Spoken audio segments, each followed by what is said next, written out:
चारों तरफ से कमाई चाहता है अमेरिका। पहले ईरान से युद्ध किया, फिर खाड़ी देशों में जो बर्बादी आई उसके पुनर्निर्माण के लिए अमेरिकी कंपनियों को दिलवाना चाहता है ठेका। जी हाँ दोस्तों, अमेरिका के राष्ट्रपति ट्रंप के लिए दुनिया के देश नहीं है, आम हैं और गुठली हैं।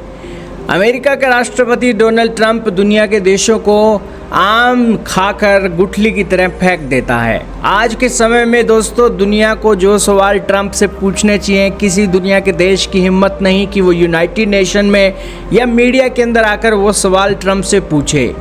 आज के समय में जो युद्ध हुआ, युद्ध के कारण महंगाई बढ़ी और इस युद्ध के कारण जो खाड़ी देशों का नुकसान हुआ उसके ऊपर दोस्तों खाड़ी देश चुप हैं।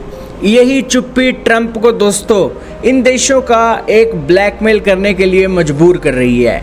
हाल ही में डोनाल्ड ट्रंप ने युद्ध के बाद खाड़ी देशों में जो बर्बादी आई उसको लेकर एक ऑफर अरब देशों को दे दिया है। अरब देश के जो शेख हैं उन्हें ऑफर दिया गया है कि अगर आप अमेरिकी वर्करों और अमेरिकी कंपनियों को यहाँ पर पुनर्निर्माण के लिए बुलवाओगे तो आपको बहुत सारी राहत मिलेगी और अमेरिका आपके देशों की मदद करेगा। अमेरिका के राष्ट्रपति इन देशों के पुनर्निर्माण के लिए दोस्तों अपने मेक अमेरिका ग्रेट अगेन मुहिम के चलते यहाँ पर अपने वर्करों को भेजकर यहाँ पर मोटी इनकम कमाना चाहते हैं। दोस्तों, अमेरिका ने ईरान पर हमला किया, ईरान ने फिर हमला ना तो अमेरिका पर किया बल्कि ये हमला खाड़ी देशों में किया। खाड़ी देशों में ईरान ने कई खाड़ी देशों के एयरपोर्ट उड़ा दिए, उनकी रिफाइनरीज उड़ा दी और इसी के साथ ही ये एक हमला दिखाता है कि यहाँ पर ईरान ने उन देशों को बहुत नुकसान पहुँचाया। हालांकि इस नुकसान के बाद अमेरिका उन देशों से मरम्मत के भी पैसे वसूल कर लेगा। अब दोस्तों, अमेरिका के इन एक स्ट्रेटजी को लेकर साफ पता लग रहा है कि ये खाड़ी देशों को खाड़ी देशों के राजा नहीं चला रहे हैं बल्कि अमेरिकी राष्ट्रपति ट्रंप चला रहा है। इंटरनेशनल रिपोर्ट्स निकल कर आई थी कि खाड़ी देशों के अंदर 12 लाख करोड़ से लेकर 16 लाख करोड़ का नुकसान हो गया है। ऊर्जा क्षेत्र के इंफ्रास्ट्रक्चर की मरम्मत पर ही 3,67,000 खर्च होने की अनुमान बताया जा रहा है। सबसे ज़्यादा तबाही तो कुवैत में हुई है, जहां बड़े एयरबेस, एयरपोर्ट, पावर प्लांट तहस नहस हो गए हैं। साथ ही बहरीन के भी कई पोर्ट, रिफाइनरी, इंडस्ट्रियल साइट्स को ईरान ने हमलों में तबाह कर दिया है।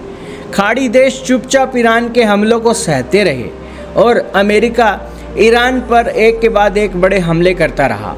हालांकि इन सारे हमलों का निचोड़ ये निकला कि ईरान के अंदर जो तबाही आई उसको लेकर तो कोई दुनिया का देश मदद के लिए अब आगे नहीं आएगा, लेकिन खाड़ी देशों के पास जो पैसा है उस पैसे को निकलवाने के लिए अमेरिकी राष्ट्रपति अब उनमें से भी एक अपने मेक अमेरिका ग्रेट अगेन को खोज रहे हैं।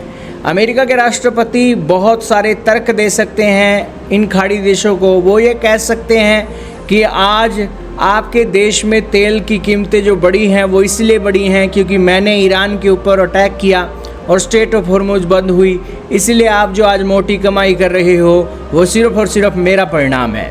खैर दोस्तों, अमेरिका के राष्ट्रपति बिजनेस माइंडेड हैं और इतने चतुर हैं कि कोई भी दुनिया का लीडर उनके सामने बोलने की हिम्मत नहीं करता, क्योंकि अमेरिका फिर उसे बहुत पनिश करता है।